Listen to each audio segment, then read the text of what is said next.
I was just looking at this water tower.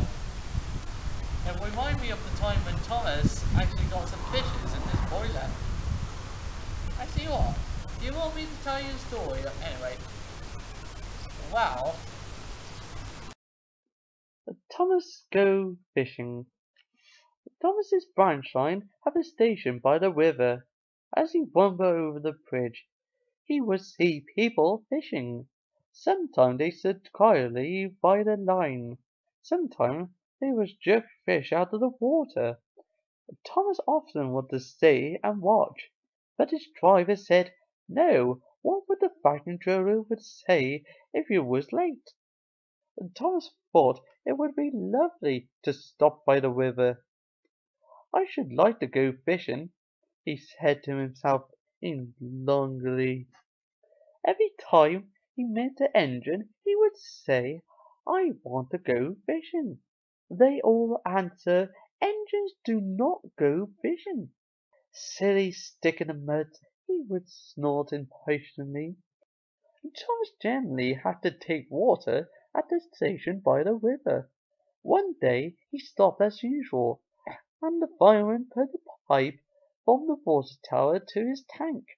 Then he turned the tap, but it was out of order, and no water came. Bother, said Thomas, I'm thirsty. Never mind, said his driver. We will get some water from the river. They found a bucket and some rope, and they went to the bridge. Then the driver left the bucket down to the water. The bucket was old and had 5 holes, so they had to fill it, put it up, and empty it in Thomas's tank as quickly as they could. Oh, there's a hole in my bucket, dear Lisa, sang the fireman. Never mind about Lisa, said the driver. You're emptying that bucket after you spilled the water over me. They finished at last. That's good, puffed Thomas as he started, and Annie and Clara went happy behind. They puffed along the valley, and they went into the tunnel, where Thomas began to feel a pain, and where into the tunnel, where Thomas felt a pain in his boiler, while steam was hissing from a safety valve in an alarming way. There's too much steam, said his driver, and the fireman opened a tap in the feeding pipe to let out water into the boiler, but nothing came. Oh dear, groaned Thomas, I'm going to burst! I'm going to burst! They damped down his fire and struggled on. I got such a pain, Thomas hissed.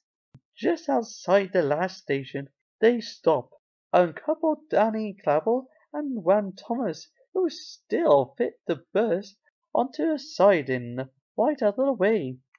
While the guard telephoned for an engine inspector, the fireman put out the fire, and the driver wrote notice in big, large letters which hung on Thomas's in front and behind. Danger! Keep away! Soon the inspector and the factory controller arrived. Cheer up, Thomas, he said. We soon put you right. The driver told him what happened. So did the feeding pipe is blocked, said the inspector. I just looked into the tank. He climbed up and peered in. Then he climbed down. Excuse me, sir, he said to the factory controller. Please look up in the tank and tell me what you see. Suddenly, Inspector, he climbed up and looked and nearly fell up in surprise. Inspector, he wished, can you see fish? Goodness gracious me, said the factory controller. How did fish got in there, driver? Thomas's driver scratched his head.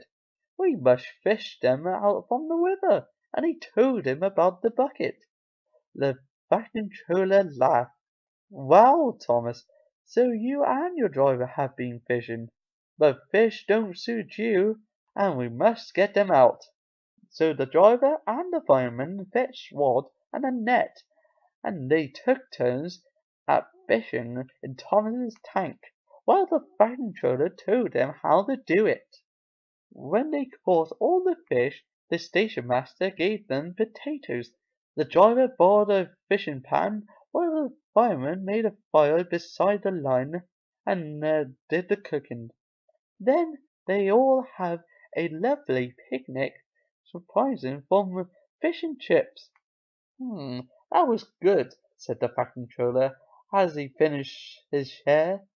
But fish doesn't suit you, Thomas, so you must not do it again. No, sir, I won't, said Thomas sadly. Engine don't go fishing. It's too uncomfortable.